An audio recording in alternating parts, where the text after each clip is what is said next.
Today, we ask an American expert on the US-China business environment about the opportunities and challenges of investing in China. Hello, everyone. My name is Jason Smith. I'm originally from sunny California, now living in beautiful Beijing. Today's guest is Cyrus Jansen, a geopolitical analyst, investor, speaker, and social media influencer with over 1 million fans spread across his social media platforms. Born in the United States, Cyrus lived abroad for 15 years in China and Canada and enjoys sharing cultural and geopolitical insights from his travels to over 60 plus countries.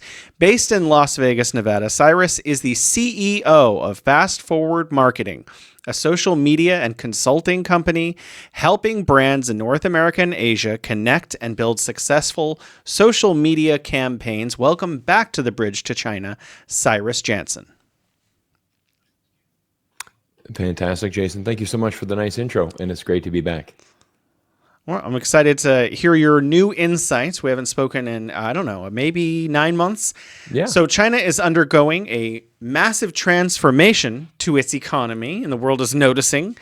Media worries, especially in the West. What do you see as the direction of the Chinese economy?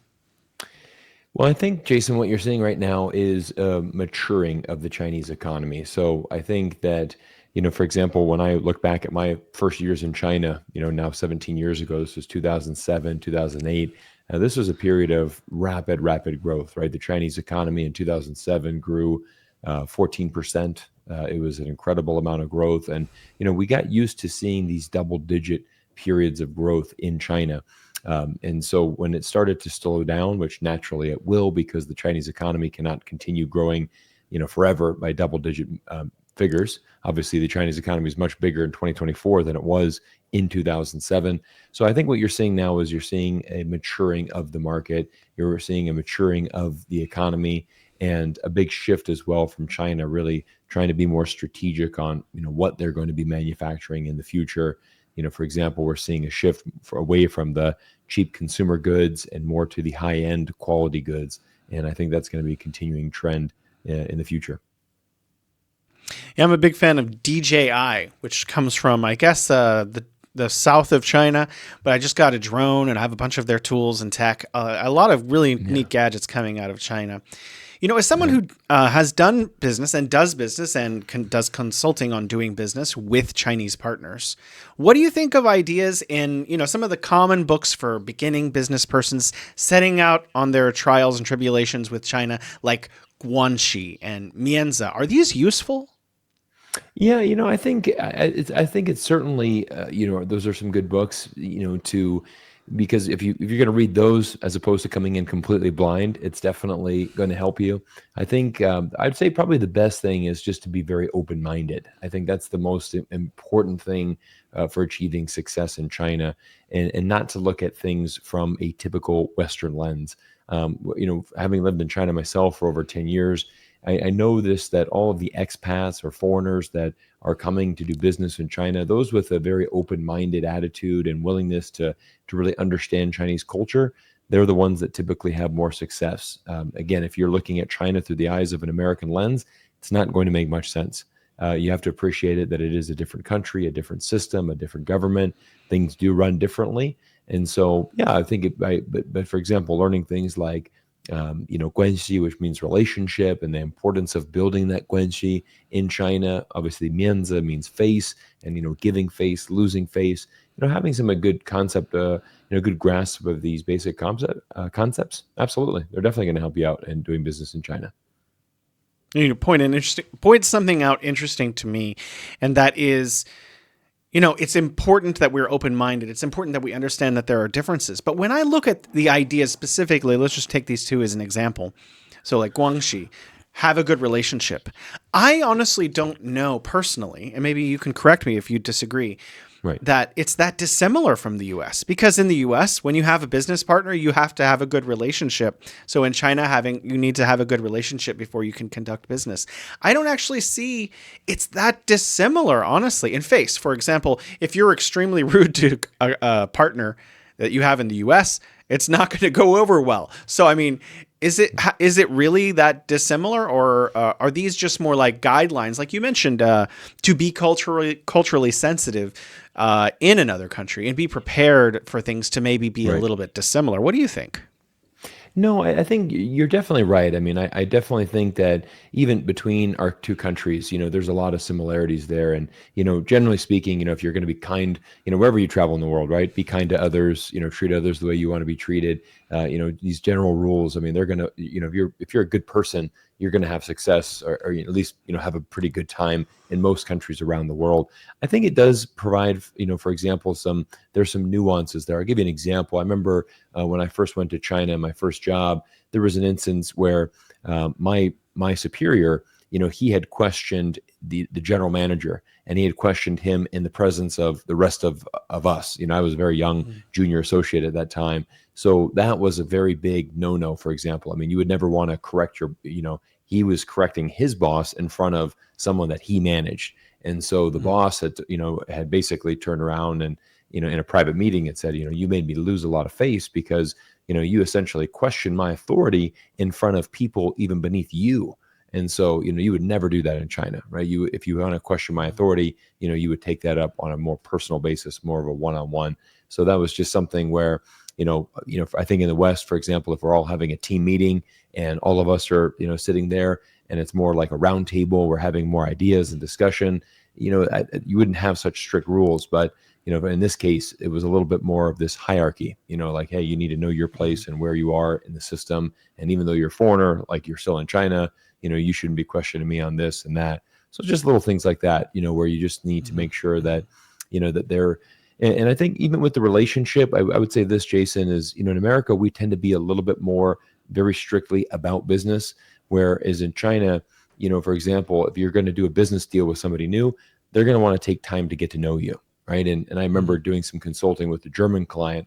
And this was very funny because, Germans are very, very well known for being very efficient, very, managing their time. And for example, he was hired to go to Beijing for a 7-day consulting project. And he immediately came in and he just said, let's get to the factory. I want to see the problem. Let's do this now. And the Chinese host said, well, actually, we'd like to take you for some Beijing roasted duck. So why don't we go to the restaurant first? And then afterwards, why don't we go to the Great Wall of China? So he's like, well, why are we doing this? Like, this is a waste of time. I don't have time for this. Like, I'm here to solve the problem. Let's get here. Let's get here. And, he was really beside himself because he was actually very angry that, that he's like, well, why are we wasting time going to a restaurant and going to the Great Wall? I'm not here for a holiday. I'm here to do work. And then, I was, chatting with him. I said, well, in China, they want to get to know you. So I said, it's very customary for them to take the first couple of days to really get to know you. You're probably going to go out to a bar, maybe have a few drinks with them as well. They want to get to know you, and then you'll get in and you'll solve those problems later. But they've got to understand the person they're dealing with, and that very much is the Chinese culture. So probably very different than if you hired him to consult for your factory in Germany. I'm sure they'd be very happy that you just get down to business and give me the solution as soon as possible. Well, those are really excellent examples. So I guess it's the degree to which these kind of concepts are taken seriously, not that they don't exist in one another's cultures. I, Right. I wanted to ask you, because we have a transition of power going on in the United States, We do. and I've noticed that there are some solar and battery companies that are joint ventures, JVs, with Chinese companies setting up in the United States. And I'm wondering, with the desire, not just with the new administration, but with America generally, to set up factories again, do you think that it's a good opportunity for American companies to joint venture with Chinese technology companies to build factories which hire Americans and make products in America for American consumers? I can't think of a better idea than that, Jason. I honestly think it's a fantastic opportunity, and I really hope that it's something that Donald Trump and the new administration certainly consider. I think what's really interesting is, we've seen Donald Trump obviously become very, very close with Elon Musk, and I think this is a very interesting one because, on one hand, you hear, okay, well, Trump's going to be tough on China. Donald Trump is going to put all these tariffs on China. He's going to bring back factories. He's going to really make America great again by building all these factories in the U.S.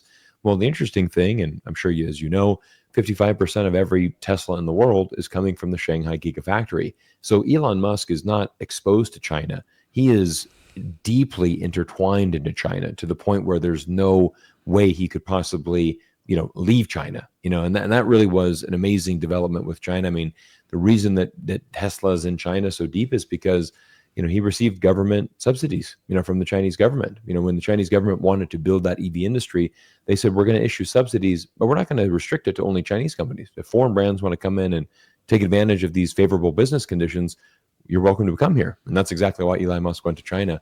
And again, this has been a very fruitful, very successful relationship. So I do think that Donald Trump will, he will not allow the direct import of Chinese EVs to the United States, nor do I think that he will allow a backdoor entry. For example, if BYD wanted to build a factory in Mexico, and then of course, because Mexico, Canada, and the US have the NAFTA agreement, which means there's no tariffs amongst those three countries, many people think that could be a backdoor into the United States. I don't believe that he'll allow that either. But what I do see with Donald Trump is that there's a great opportunity here to partner with China and say, for example, you take BYD. Let's build a factory in Detroit.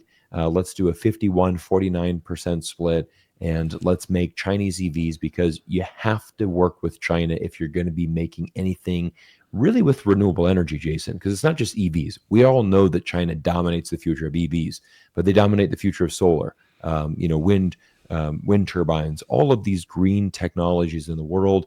Honestly, there's not another country in the world that's doing more for the planet as far as this green revolution than China. So if you really want to, for example, even an EV battery, no country in the world can make an EV battery without technology from China. So, the future is definitely China.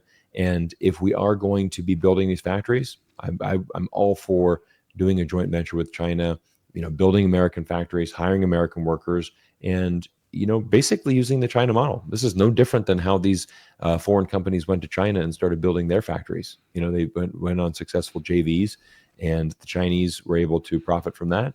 And so were these foreign companies that went to China. I would love to see that replicated in the U.S. I would love to see that replicated as well. One idea that I had, and anyone can steal this, is one of the drawbacks of trying to do business in the United States with Chinese companies is there's a concern about security relative and proximate to U.S. bases. Right. So, one of the things that China did was it set up special economic zones for foreign enterprises to come into China, and they say, well, set up here. Right. I think the United States should have SEZs also, and that way there's no concern about where the Chinese are setting up or where whoever other, they just, hey, this is where we want you, come set up here. That would make it a lot easier if the United States would do that. That's my opinion. Fantastic idea. Love it. Could you give us, in your opinion, an overview of the most promising sectors that are emerging in China? I think they call it new quality productive forces right now. Okay. Yeah, I think right now the biggest ones are certainly going to be in these future technologies. So for example, we know EVs. The industry is on fire in China. It's just growing rapidly. It's just absolutely booming, and it's really transformed China tremendously. Jason, this being in Beijing. I was for about 6 weeks in China early in the summertime, mainly in Guangzhou, where my wife is originally from. But I had the chance to travel to Chongqing and Guangzhou. I was in Shanghai, and it was incredible because everywhere you go, it's about 50% of the cars on the streets now are roughly EVs. And that is amazing. That's certainly contributed to the reduction in pollution. It's certainly contributed to just more efficiency. It's incredible how that has revolutionized the country of China. So anything with this, like we talked about, renewable energy, artificial intelligence, AI is massive. We know that it's going to, it already is having a very big impact on the world in many, many industries. So I think certain industries like AI, they have a heavy green light from the Chinese government and really, moving forward with that.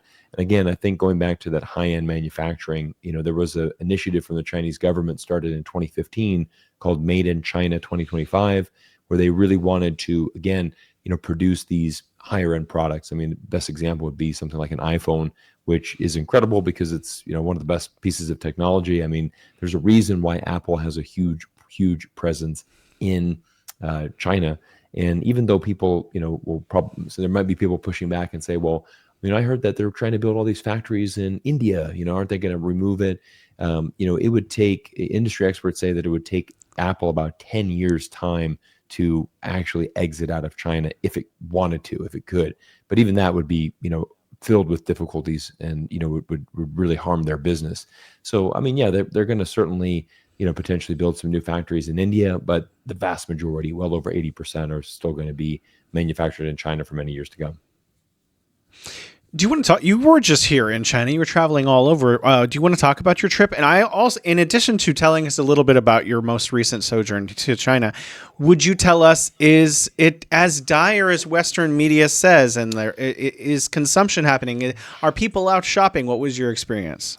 I have a good story because I was back in Guangzhou primarily, and I think what one of the things that really struck me that was very interesting is, when let's contrast this with the West.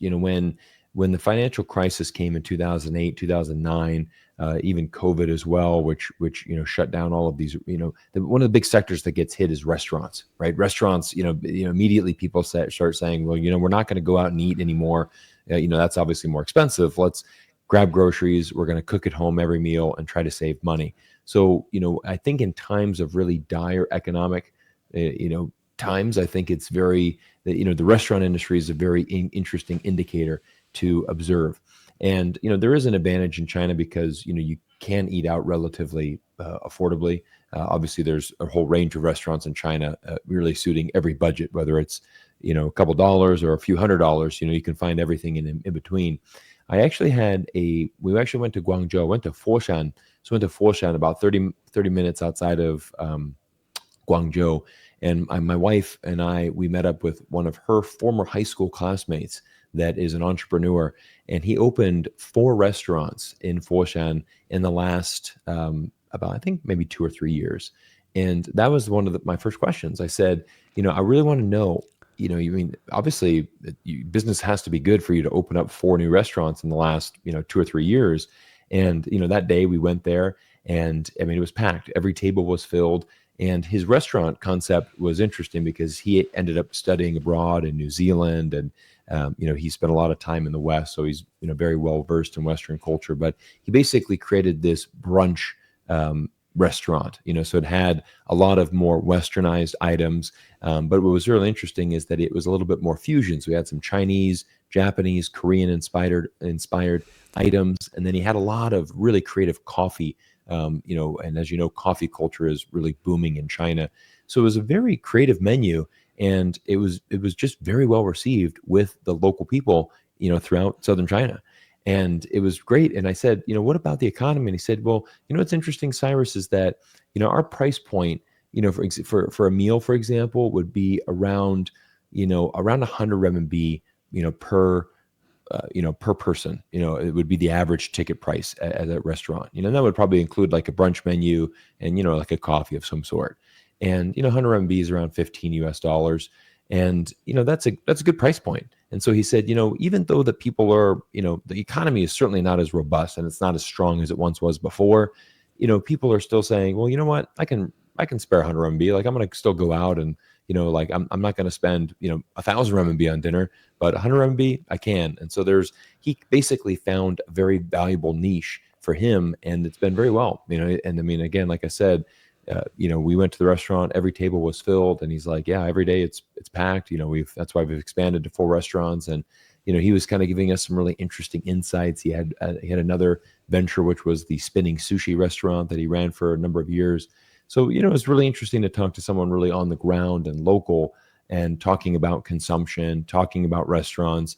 And, when I went to Chongqing as well, I mean, it was amazing. Every restaurant is just completely filled. And so, I think what you're seeing, Jason, is again this maturing, where I remember being in China when, for example, luxury bags, everybody was buying so many luxury bags. I mean, all of these Louis Vuitton, Gucci, Prada. I mean, they're making so much money in China because of the consumption.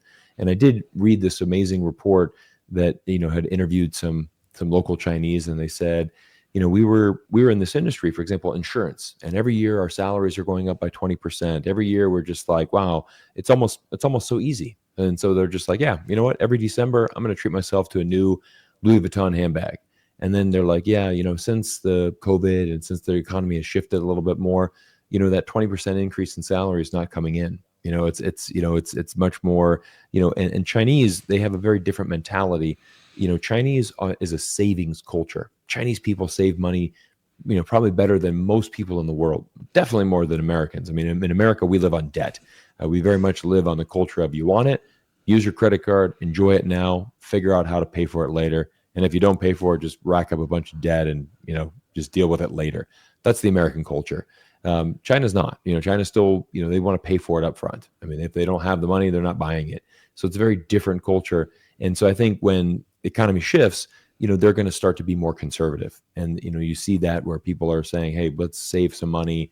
You know what? I'm not going to buy the LV bag because it's $3,000-$4,000 for a bag. That's just, you know what? Let's go get a nice meal at that restaurant, and a nice gourmet coffee for 100 RMB. That sounds like a deal. And so they're very savvy. And so I think that's where, you're going to be able to find, in every market, there's an opportunity to make money. And no matter what the state of the economy is, there's certain industries that are going to be performing well. So there's still opportunities. There's still very much opportunities in China. I have a question. You may not have the answer. I'm kind of curious about it because people have been asking me online, well, okay, Jason, it sounds great. How do I invest in China? So, I mean, that is a really good question. If someone is from the United States and they want to get involved in China's economy in some way, what are some ways that they can do that? Yeah, I mean, obviously the easy ones are your publicly listed companies on the New York Stock Exchange. Looking at like the Tencent and the Alibaba. There's also some really good mutual funds that do give exposure to China. I think these are really great options that just allow people to get exposure to China. I think that would probably be my best answer. Is to find a good China focused mutual fund that gives you some exposure, and then of course have a diversified portfolio. I mean, I'm still very bullish on the American stock market as well. I mean, it is filled with great companies, and it's a lot more robust, and so I think there's still great opportunities in every market. But I like having exposure. Speaking to myself, this is not investment advice, but for myself as an investor, I like having exposure to a lot of these developing markets. Even to some Eastern Europe funds that are really great. And I think, for example, Georgia, they had really had an amazing, like almost like they had a cash deposit that had really, very attractive rate on that, for their investing in their economy. So there's lots of opportunities around the world, but I think diversification is really important. So I think I personally have some exposure to China, but I wouldn't make it a huge part of my portfolio. Even for me, that's very bullish on China. I'm bullish on China in the long term, but again, for everybody, I want to have a little bit more diversification. I want to talk about BRICS. BRICS Yeah. keeps coming up.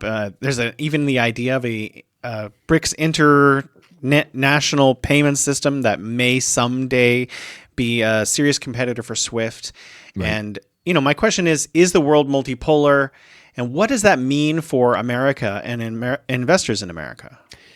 The world is definitely multipolar. That there's no doubt about that. And for people that don't understand that term, what it means is that, really from the end of World War II up until really the 80s and 90s, so, about a 50, 60-year period, the world was unipolar, which meant that there's only one superpower. And that superpower, of course, was the United States. And so, we saw that very interesting is that after World War II, you had the Bretton Woods Conference, which basically said, the United States is going to be the global reserve currency. We're going to have the what is the other thing? We're going to have SWIFT, which is going to be the network that we're going to be able to transfer money around the world, but basically gave all the power to the United States. So the U.S. government had full control over the entire world and how everybody functioned. That gave the U.S. a lot of power. Unfortunately, a lot of that power was overused. Even currently, as we're recording right now, around 1/3 of the planet is under some form of financial sanctions from the U.S. government. And unfortunately, the vast majority of those being sanctioned are, underdeveloped or developing countries. So the U.S. has very much weaponized the dollar. It is, it's not this is not a favorable position for many countries around the world where they're not happy about it. Obviously, that they're getting sanctioned. A good example of this would certainly be Russia. That's been, they've had about 11,000 banks cut off from the SWIFT system. So what's happened is that it causes countries to shift around the world.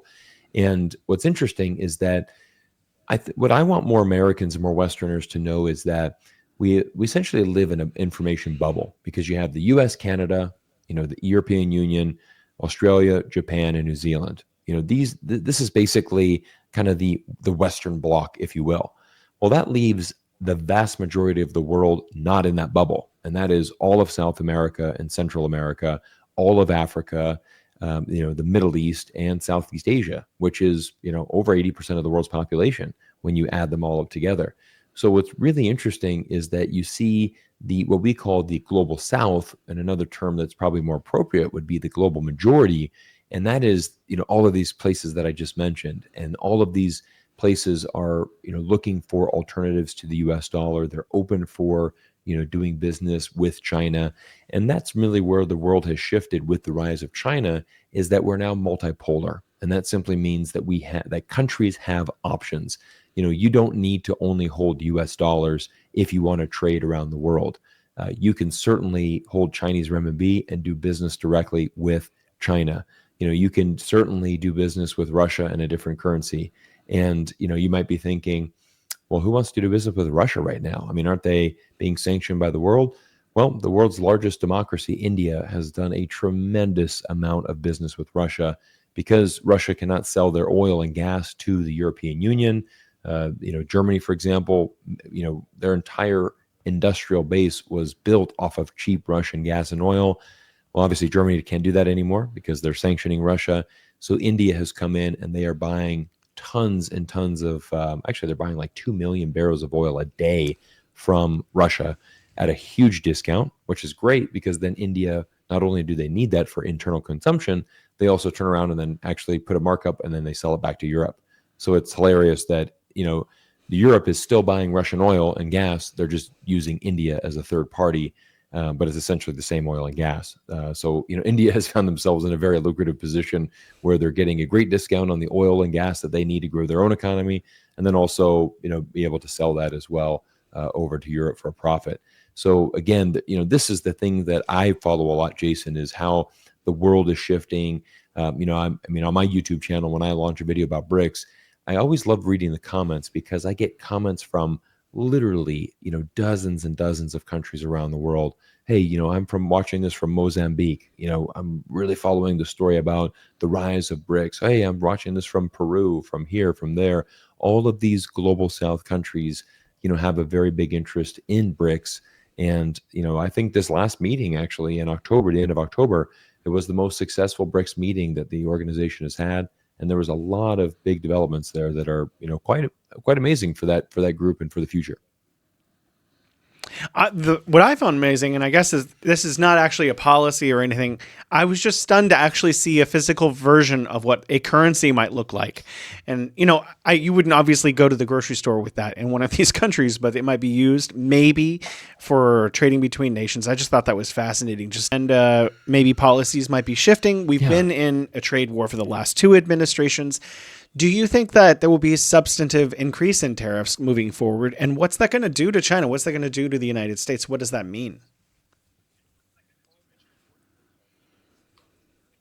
Well, I think the important thing to understand is that tariffs actually hurt U.S. consumers the most. And so there was a study done by the last round of U.S. tariffs, and about 92% of the cost of those tariffs were actually passed on to the U.S. consumer. So it is ironic because, a lot of people are very bullish on this. Like, yeah, let's put all these 60% tariffs on anything made from China. Well, Jason, you and I know both. We can go through our apartments and our houses where we live and look at all the stuff. Look at the equipment that we're recording this video on. This wouldn't be possible without equipment and technology from China. And so, when you really break it down and you go through your home and you go through the typical American home and start looking at every appliance, your clothing, your appliance, your furniture, all of these things are coming from China. And there's one thing I always say is that the American way of life, the quality of life that we have in America, it wouldn't be possible if it wasn't for China. And so, there's this kind of really big, kind of oxymoron here is that, we want to put these big tariffs on China, but yet it's actually going to come back and hurt U.S. consumers a lot as well. Now, I do think that there is some worry from the Chinese manufacturers. They're kind of thinking, well, how are we going to deal with this with Trump? And there's certainly going to be, we're going to have to see. When Trump comes into power on January 20th, he's made a lot of campaign promises, right? He's promised to end the Ukraine war. Actually promised to end that before January 20th. So I guess the time is really ticking on that particular issue. But he's promised a lot of things, and we'll see what happens. But the interesting thing, what I like to observe on that, is that actually most Chinese actually preferred to have Donald Trump win that election. They're not afraid of Donald Trump, and so I think they realize that again, at the end of the day, I think Donald Trump he wants to do business, and for example, the earlier situation we mentioned with potentially teaming up with the Chinese EV, building a factory in America, hiring Americans, and doing that could be a great example of a win-win partnership that could be beneficial for both the U.S. and China. So we don't know exactly what Trump's going to do, but I don't think that the tariffs are going to be as crazy as people think, because ultimately it is. I was actually thinking about some of the things that they anybody. want to increase tariffs on. In some way, it doesn't matter. Like, there's already an existing 100% tariffs on Chinese EVs. Consequently, Chinese EVs are already not going to the United States. So if you and so Donald Trump has said, well, let's make it 200%. Okay. Right. That doesn't really change, the facts on the ground in any way. So, right. I think it's not going to ultimately change too many things. It depends on what they're targeting. How targeted will these kind of things be? What will be the outcome? Right. And also, China usually does a tit for tat thing. And so I'm concerned that, the United States might put a tariff or just be like throwing bravado around, and China will choose something very specific that America needs quite a lot.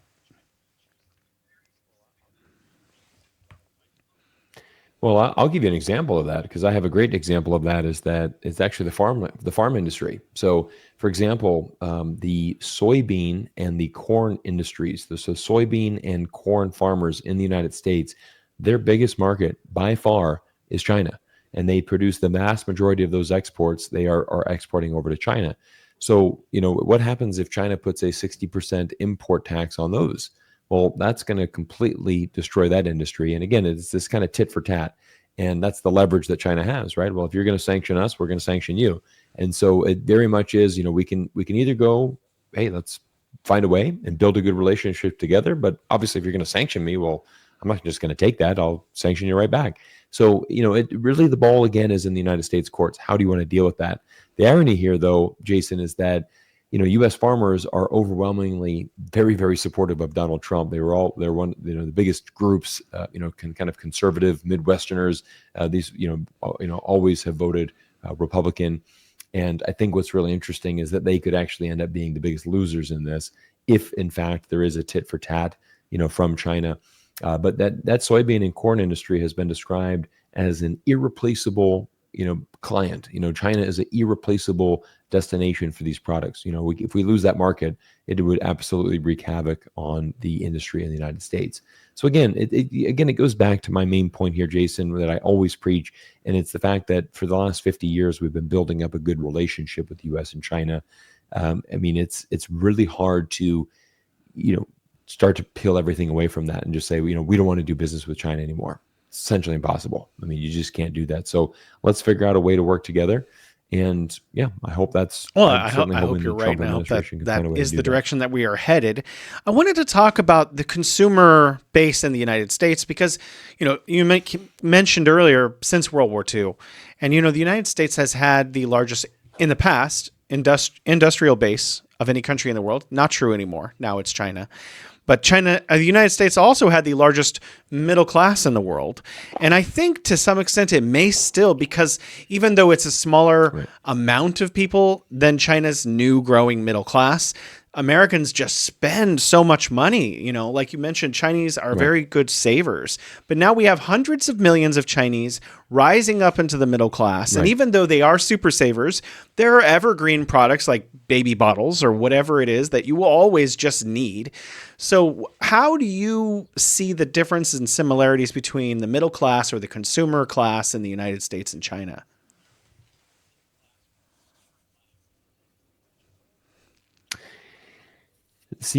Well, I think the interesting thing is that I guess the biggest difference would be the point I mentioned before was just I think the Chinese are much more savvier. I think that they're much more savvier in their spending, and they're much more reasonable. I mean, we live in a consumption culture in the West in general, nowhere more, no more prevalent than the United States, where it very much is, if I want it, just buy it, live on credit. I mean, I don't know the official statistic off the top of my head, but what is the average credit card debt for the American? The average amount of credit card debt? I believe, don't quote me on this. I believe it's somewhere between $15,000 to $20,000, in Wow. debt. Is that the average American is? I mean, it's something crazy like that, where I mean, we just live off of this credit card debt, and that doesn't exist in China. I mean, you can't get a credit card and have. I mean, just for reference, like my credit card in the United States, I have a $60,000 limit on it. I mean, it's absurd, but I could basically just charge 60 grand. And I mean, I could just be living luxuriously through my credit card, buying all these extravagant things if I wanted to. And then you don't realize it, but you're paying, like almost a 30% interest on that. I mean, it's absurd how much money these credit cards are making, and people just don't really understand that, how basic finance works. So, for the record, I always pay off my credit card, and I use it very, responsibly, certainly not paying that crazy interest rate. But I know a lot of people that do. I know a lot of people that, live well beyond their means and just go into debt. And so I think that's really the difference is I'd actually be interested to see, again, it might be, maybe you're in the middle class, but, how much money do you have in the bank? How much money do you have? I mean, again, I think that the savings culture in China really trumps that, no pun intended. I find it really interesting, like the consumer culture is between I hope there's books about this because I'd love to read more about it and learn more about it. But, when you look at just housing, it used to be, in our parents' age, they would go out and buy a home when they were 20 or 25 years old. They'd make payments on it 20 years, and then theoretically it was theirs. But, there are all these reverse mortgage things going on now in Right. finance. But in China, you're about to get married. And this is not true everywhere. This is just a generalization. You have Right. two parents and four grandparents on both sides. So you have Right. all this, because you have mostly single child families, and then everyone just helps you buy your first apartment. And most young couples own their home completely outright just because, the cash exists, and all of these 8 grandparents and 4 parents have been saving 40% average. I know the statistics for saving, and they are super savers, but they do spend Right. on things like real estate, which matter. And so, you get married, you have a house. That's amazing. And Right. but there are problems with that because it does not create, like in the US, you have this financial class and the service class that exists because of the financialization of the economy. Whereas in China, people just like, okay, we need an apartment. Okay, bye. Now we just own, Right. now we have an apartment. And so it's very different. And I would really love to understand all of the nuance, similarities, and differences between these two consumer economies, because now that China's middle class is growing, and in 10 years it might be 1 billion people, what is that going to mean for the world economy? Right. Well, I think that it's going to make, China, that's one of the things I mentioned as well, is that, before, is that, China is still going to be a very attractive destination for many foreign companies. You think of things like Starbucks and McDonald's, and I mean, that like they're going to want to continue to expand their presence in China. I mean, you look at these foreign brands. I mean, they're going to want to continue tapping into that very, very valuable consumer market. And so, I mean, like you said, if they got 1 billion people in the middle class, again, I like to use the example of Apple because I think it's so brilliant, their strategy, because not only do they benefit 2 ways from China. Number one, they benefit from manufacturing in China because they get high quality work done at a very affordable price. Without that, Apple would not be where they are today as far as one of the most valuable companies in the world. But they're able to have that great margin, and again, that produces a lot of revenue for the company. They then export those phones, from China. They send them to California where they're final assembled. But then China, then Apple then puts them on, cargo planes and then ships them all back to China and sells them at a retail price back to the rising Chinese middle class. So they're essentially double dipping in China, right? Now they're benefiting by manufacturing, but then they're also exporting and selling to the consumers in China, at that price point, which is the same as anywhere in the world, right? iPhones, they're relatively the same price wherever you buy them in the world. So, it's not like, they're buying cheap iPhones in China. They're buying them at a really high price, just like we are over here. But then again, that's why Apple has such a great presence there. That's why Nike's doing well. I mean, that's why all of these big American companies, I mean, China's still a very attractive, very lucrative market for them. Yeah, it's actually really, I have to say, a big fan of Taco Bell. Obviously they have lots of KFC and McDonald's, and now their Taco Bell's Right. just there. 5 years ago there was one Taco Bell in China and Shanghai, and now there's like they're all over the place now. I can't even Yeah. believe how fast it happened. It's really crazy. But you mentioned Apple because I'm a huge Xiaomi Huawei fan, mostly because of the price point. I gotta say, Yeah. I don't really, Apple may be superb, but I don't really need a superb phone. I need a phone that's very good. Like very good is good Right. enough for me. Right. But like if you go to an Apple store, even after a huge, you saw that trifold phone that come out from Huawei. You go to Huawei stores, packed.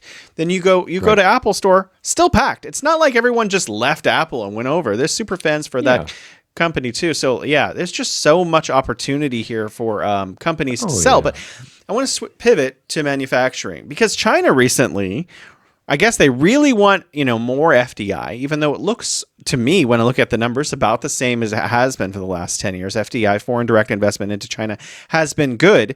But China just opened up manufacturing to investors with far less regulation. At least that's what the headlines said. What are the Right. advantages of having a factory or building in China? Oh, the easiest is obviously we're going to go with the price point, and I think the the interesting thing about China is I visited a factory in June of 2023, Jason, and it was a textile factory. And it was so I flew into Shanghai, took a train to Wuxi, and then from Wuxi we took I'm going to say 45-minute car ride to Jiangyin. Now the city of Jiangyin is really the textile hub of China. And so what's very interesting about China is that they're very strategic in how they build things out. And what I mean by that is that when you go to Jiangyin, you'll realize that all of China's biggest textile factories are all in that area. And so when I was touring this factory, and I actually made them a YouTube video about their factory, it was an amazing story. It was an amazing experience because I had never really toured a Chinese factory before. But I see this amazing textile factory, and this is the insight that really made it the X factor here on why you want to manufacture in China. Is they said, Cyrus, everything that we need to manufacture in textile is within 20 miles of here. So for example, the buttons on the shirt, we have a button factory just down the road. The wool, all the fabric that we need, that's at another factory, 10 minutes down the road. And so, if you want to dye the fabrics, actually, how do you take that wool and then actually dye them into all the different colors that you need? Well, there's the dyeing factory, 5 minutes down the road. Now we go to inside the factory, and all of these machines, these really high-end technical machines, for some of them, for example, Jason, it's there would be 7 to 8 spools of thread on this machine, and then with the button, it would be going 7 times, so you'd have this really high quality stitch, and I'm like, wow, that's like a really advanced machine. It's much more than like your typical sewing machine, right? This is obviously high end, super industrial strength, meant for professional manufacturing of clothing. And it's like, yeah, all of these machines in the factory, they're all in a factory. The factory for the machines is also within 20 minutes of here as well. So that means that just in case one of these machines breaks down, we can have a technician here within 20 minutes. Then they're going to get that replaced and fixed, within an hour, because that's just how efficient everything runs. And then, of course, you then go into the logistics of, okay, now we've made everything. So, for example, we've made the new shirts. We've now packaged them, manufactured them. Well, China has the extensive infrastructure as far as the roads, the railways, to be able to get that to the nearest airport, to then get it shipped around the world. So it's the logistics. And that's kind of going back to that India example. We actually saw, I believe it was Ford and Harley Davidson had opened up factories in India. But the problem was is they realized, well, we can open a factory in India, but India's logistics is nothing compared to China, right? I mean, the ability to get that brand new Harley Davidson motorcycle, okay, we built it in a factory in India, great. Well, how do we get it on a cargo train and actually get it to the nearest, from that factory? How do we get it from the factory over to the airport? And actually, that way we can export it around the world. Well, there's the roads aren't built out. All of a sudden it takes 7 days to get that to the airport. So now, well, that delays everything, right? If it was China, it would have been delivered to the customer within 48 hours because that's how fast they can work and how much more efficient. So again, that's your really competitive advantage, is that it's extremely, extremely efficient in China. All of the supply chains, all of the logistics is very much thought of, and they've really mastered that. And that's really why they will continue to be, the manufacturer for the future of the world. Mm-hmm. Wow. What about criticisms or ways? What are the risks of doing business in China? Are there risks, and what are they? Yeah, I mean, I think there's always going to be risk doing business anywhere in the world. And for example, we've heard stories over the years of, Chinese stealing intellectual property. For example, if I'm gonna, I'm gonna, have this piece of technology. It's amazing. I want to bring it to China, and then and then a Chinese person's, finding that and saying, oh wow, this is great, and then basically stealing your idea and, replicating it and doing that. So I think there's, I've certainly heard some stories of that happening. I guess that would be more, I say that's more human nature. Maybe people, I mean, that could happen anywhere in the world, where, somebody steals an idea. I mean, we look at like Facebook, the idea of Facebook, a lot of people accuse Mark Zuckerberg of stealing that idea. It was like these two twin brothers in Harvard, thought of the idea, and apparently Mark Zuckerberg stole it. There's a whole controversy behind that. But that would certainly be a risk. I think there's also, I think the risk. I think what you need is you definitely need like a local partner. Somebody that really understands the politics in China. That just definitely understands just how to do business in China. It's very hard to if you and I had never been to China before, and we're just thinking, hey, we're going to just go to China and find a factory and do everything there, it takes time. You're going to need to have some, that guanxi, that relationship that we opened this conversation with, and really understand a little bit more about the culture, and certainly find somebody that really understands that. And you need to find a Chinese person that you can do business with, and really, build up that relationship to that point. The factory that I mentioned before, the textile factory that I visited, that's actually 50% owned from a Norwegian entrepreneur and then a local Chinese guy. And he said, it's so important for me to have that local Chinese because this guy is from Jiangyin, so he knows everybody in that textile industry. So he has an in. So for example, if they need to contact the button factory, well, obviously the Chinese partner can call that guy because he knows him very well, and he worked in that industry for many years as well. So that's a big strength, and I think that's important in China. I mean, same thing. I remember I remember a similar interesting cultural story. I think you'll find this quite interesting. I was involved in a traffic accident actually in Shanghai, and this was very interesting because the cop had come over and basically said, we have deemed it to be 70% their fault and 30% my fault. And he said, here's what you're going to have to do. You're going to have to go to court, and you're going to have to settle an amount on, how to compensate this accident.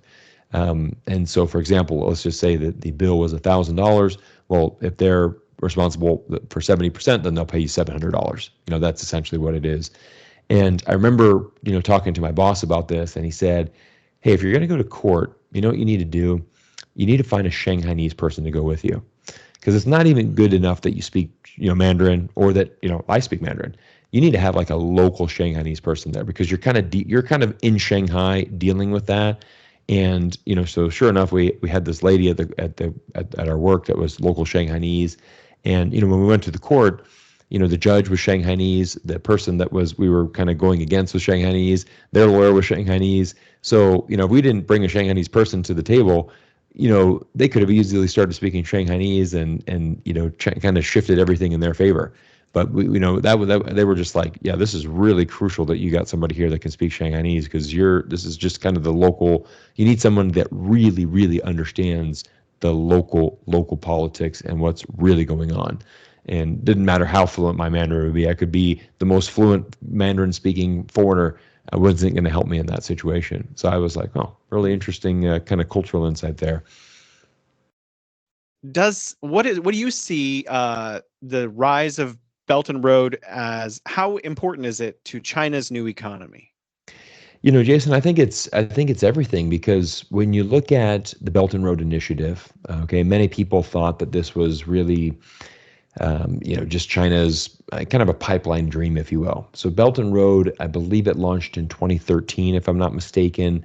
Xi Jinping went to Kazakhstan and he announced it while visiting a university in Kazakhstan. Very interesting enough, we just made a video about this, about China and Kazakhstan, and how Kazakhstan is a very important partner for the future of China. Actually, a lot of the minerals, for example, uranium. Actually, Kazakhstan has been a global leader in uranium since 2009. They have a tremendous presence in the uranium industry, and China is actually leading the world in nuclear power production. Actually creating, building nuclear reactors. I believe that there's around 31 nuclear reactors under construction in China right now. Obviously, they need uranium, and they're sourcing that from Kazakhstan, which again all stems from the Belt and Road Initiative. But you see that around the world. I mean, you look at a lot of these smaller, developing countries. Let's just go to the continent of Africa, for example. Continent has 50, I think 53 or 54 countries. I mean, so much of Africa is still developing and still needs investment. And, it's largely been overlooked. I mean, we know the history of Africa, that, many Western countries have colonized Africa, have really exploited Africa, have taken advantage of Africa.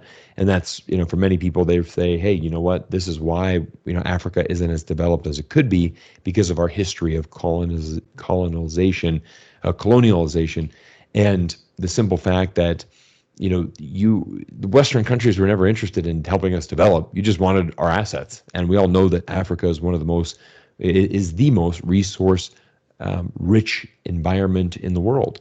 And so I think that's where China really saw an opportunity. China knows what it's like to be a poor, underdeveloped country. We go back 60 years ago, China was one of the poorest countries in the world. And at the time, it was also it was the most populated country in the world. What a tough card to be dealt, right? You have one of the poorest countries and one of the most populated countries, but China's government was able to completely revolutionize that. And they know it's like, hey, we've been able to go from the bottom all the way up at the top, where we're now a superpower, on par with the United States. And so they have a blueprint. They have a blueprint on how that success is being made. A couple days ago, you might have heard the story. Peru has launched its brand new, I think it's like a $3.8 billion port on the west coast of Peru, obviously all funded from China. I think Xi Jinping is actually in Brazil as we speak right now. I believe he actually stopped over in Peru earlier this week.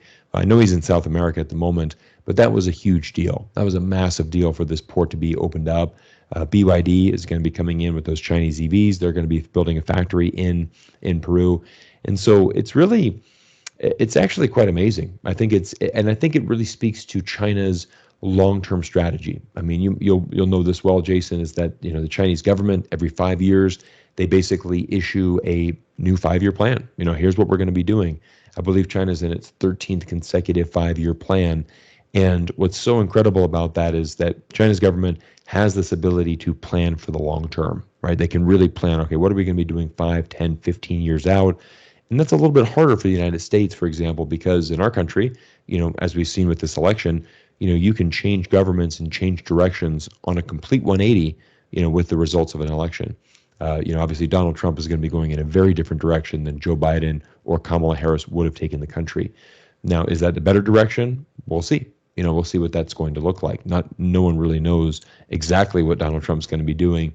There's a lot of chat, a lot of speculation as he's making all of his new cabinet picks.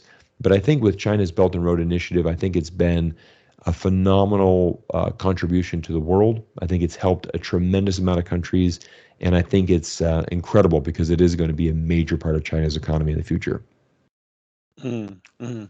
Kind of last question, more for fun than anything. You Sure. arrived here in 2007. When did you first start coming to China? January 2007 is when I began my career in China. There's so much speculation, especially by people who have never been here or haven't been here in a very long time. And you're someone who has been living and revisiting China for a very long time. How would you, and a lot of people have ideas like, oh, China is very underdeveloped, or some people do know that it is quite developed. How would you characterize China's level of modernization, technological advancements? Like, is it more advanced, less advanced? Is its infrastructure still developing? Is it really well developed? How have you seen it change over the course of your time coming to China? Oh, great question. I mean, there's no doubt about it. I think when you go to China, I think you feel like you're stepping into the future. I really do mean that, and I think what's so incredible is that this summer we had an ability to take our three children back to China and really expose them to China for the first time and really allow them to see that. My daughter, she was actually born in Hong Kong and she was in China up until about 18 months. Obviously, she can't remember anything up to 18 months. And then I have twin boys that are 6 years old. They had never visited China, so it was their first time to go to China and really see that. And so it was really fun to kind of see the world through your children's eyes and get to see what they're seeing. But even from them, being 6 years old for the boys and 9 years old for my daughter, they were able to make these amazing observations on just how modern and sophisticated and just really like, wow, we don't have buildings like this. I'll give you a great example. We took them to the Guangzhou Library. I mean, that library, the Guangzhou Library, the official branch there, it is phenomenal. Like, it is an unbelievable, like, the architecture of the building is so modern. It's beautiful. It's this elaborate, steel and glass structure that is actually just, even if you don't go to read a book, you just want to look at the building and go have a tour inside, it's worth your time. I mean, it's pretty remarkable. But my kids were just fascinated with it. I mean, they just absolutely had an amazing time in the library. And, you don't see stuff like that in the West. And so I think that, for me, I think that China is very much living in the future. I mean, when you start looking at how your entire life is run through WeChat, right? I mean, we have WeChat Pay, everything. I mean, you're paying your utility bills, you're, getting, booking movie tickets, trains, hotels, obviously, your bills, your cash flow, your Ubers, your ride sharing, everything. Every facet of your life can be run through one app, which is actually quite amazing. And so I think it's a pretty amazing time to be in China. I mean, I went to Chongqing this summer, which was so great. I think it's been called the most Instagrammable city in the world. And you just look at and it's amazing because I think that Jason, I think, is one of the smartest things that China's government did this past year, is that they started opening up the country toward and getting these visa-free travels. So, for example, if you're watching this and you're from Europe, there's a good chance that you're visa-free to China for up to 14 days. Australia, New Zealand is now visa-free, and so I mean, when we were in Guangzhou, we met a group of Australian friends that were traveling, and they were funny because they're on the side of the road looking at their phone, looking lost. And I said, hey, let me see if I can help these guys and if they need anything. And I said, hey, just curious, you guys are from Australia, what brings you to China? And they said, hey, last month we visa free now, visa free to China. So we're just like, heck, let's just book a ticket and let's just go. Like, we're always curious to know about China. But the whole hassle of actually applying for a visa, that was always the barrier to entry, because obviously we could go, but it's just that extra step, that extra fee, that extra this. Now it's just buy a plane ticket and go. And we've also seen that on YouTube, Jason. You probably noticed as well, is that there has been a plethora of new travel vloggers from around the globe going to China, going to cities like Chongqing, because it's been blowing up on Western media. Really showcasing what China's really like. And I think it's amazing. I think the world is really starting to open up and seeing this. And I know for my friends, for example, all of the parents that are at our school here in Las Vegas, they're all following us on Instagram, and they're just like, wait, that's China? Like, that's amazing. That, like, I cannot believe this is what you guys are doing this summer.